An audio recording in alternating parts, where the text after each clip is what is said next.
Bonsoir, mesdames et messieurs et mesdemoiselles, j'espère que vous allez bien. Ça chauffe grave entre les alliés après les tirs des troupes de M. Benya contre les forces onusiennes à la frontière libanaise. FUNUD. Ces forces, ces casques bleus qui sont là pour stabiliser la situation, apporter la paix et éviter l'escalade. Je vous ai fait cette émission-là tout à l'heure. Ils ont visé une tour et ils ont blessé 2 éléments des casques bleus. Et donc, les pays européens sont remontés à plus d'un titre. C'est dans ce cadre donc que le ministre de la Défense italien est passé à la vitesse supérieure.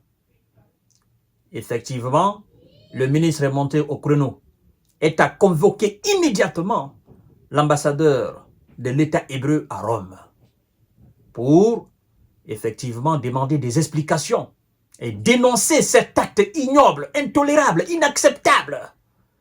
L'Italie va même plus loin pour dénoncer cet acte et dire que cet acte peut être qualifié de crime de guerre. Mesdames et messieurs et mesdemoiselles, je pense que M. Benya, il ne comprend pas que sans ses alliés, il n'a pas de force. Et je crois qu'à travers aujourd'hui les nombreuses réactions de ces pays européens qui majoritairement sont représentés dans cette organisation, dans cette force de FUNUD, protestent, ils dénoncent, ils ne sont pas d'accord. Et d'ailleurs, Paris demande aussi des explications à l'Israël. Vous savez pourquoi toutes ces dénonciations? Parce qu'en fait, ce sont leurs propres forces, leurs propres militaires qui sont là. Je veux parler de l'armée française, de l'armée italienne, de l'armée allemande, de l'armée finlandaise et de l'armée espagnole. Donc, ce sont les militaires européens qui sont majoritairement là. Et donc, ils disent que ça, c'est inacceptable. Et là, maintenant, vous comprenez. Ben, écoutez, comme c'est, effectivement, j'étais à Gaza, là, c'est acceptable. Contre le Liban, ça, c'est acceptable. Contre les autres, ça, c'est acceptable. Mais puisqu'il s'agit d'eux dorénavant, et là, ça, c'est inacceptable. Et c'est chaud pour M. Benyamin et ses troupes, mesdames et messieurs et mesdemoiselles. Il est parti trop loin. Il est parti trop loin. Rome convoque l'ambassadeur israélien après que 2 casques bleus ont été blessés. Le ministre italien de la Défense, Guido Croset, effectivement, a convoqué jeudi l'ambassadeur d'Israël à Rome du moins, après les tirs, le même jour, d'un char israélien contre le QG de la force de l'ONU au Liban, FUNUD. Alors, mesdames et messieurs, Rome part beaucoup plus loin. Rome dit ceci. On dit, l'Italie accuse l'Israël de possibles crimes de guerre. Les tirs des troupes israéliennes contre la force de l'ONU déployée entre le Liban et l'Israël FUNUD pourraient constituer des crimes de guerre, a accusé jeudi soir le ministre italien de la Défense Guido Croset.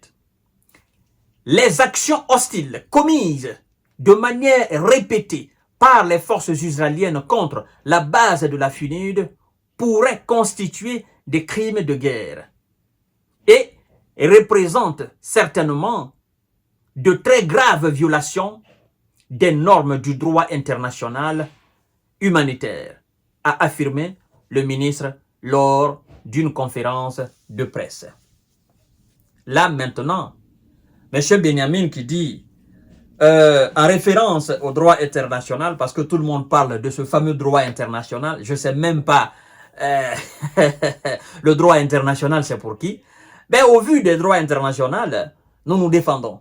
Et là maintenant, on l'accuse d'avoir violé ce même droit international au nom duquel il se dit défendre contre des attaques du Hezbollah et du Hamas.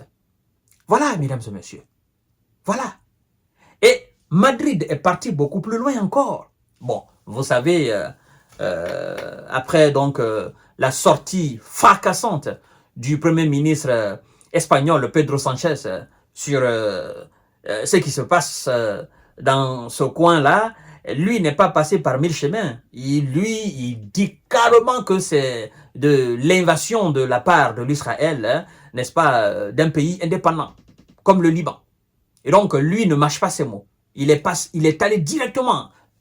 En fait, les autres tournent autour du pot. Oh non, c'est l'offensive, machin. Non. Lui, il dit non, c'est pas de l'offensive, ça. C'est carrément de l'agression d'un pays contre un autre pays indépendant et souverain. En fait, je crois d'ailleurs que le Liban doit beaucoup plus féliciter Madrid que Paris. Parce que Paris parle de l'offensive. Paris ne fait absolument rien pour arrêter les actions de M. Benyamin au Liban.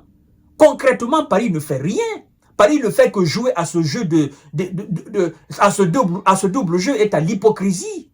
Et ça n'arrange pas les Libanais qui sont en train aujourd'hui d'être déplacés. Ce sont des milliers de Libanais qui sont déplacés de village en village, de ville en ville. Et Liban continue toujours de dire la France doit nous aider, la France doit nous aider. La France ne fait absolument rien. À part condamner et puis dire nous soutenons l'Israël. Condamner et puis dire l'Israël est notre ami. Mais moi je dis que c'est de l'hypocrisie. Soit vous êtes avec le Liban, vous combattez l'Israël, soit vous êtes avec l'Israël et vous combattez le Liban. Mais vous ne pouvez pas être à la fois ami de Liban, ami de l'Israël, pendant que l'un est en train de bombarder l'autre. C'est pas possible, mesdames et messieurs. Je vous donne rendez-vous tout à l'heure parce que ça chauffe actuellement sur M. Benyamin. Tous les pays européens sont en train effectivement de le descendre par rapport à cet acte-là. Partagez la vidéo et continuez à vous abonner sur ma chaîne YouTube Kanté J Visionnaire le vrai. Merci beaucoup, à tout à l'heure.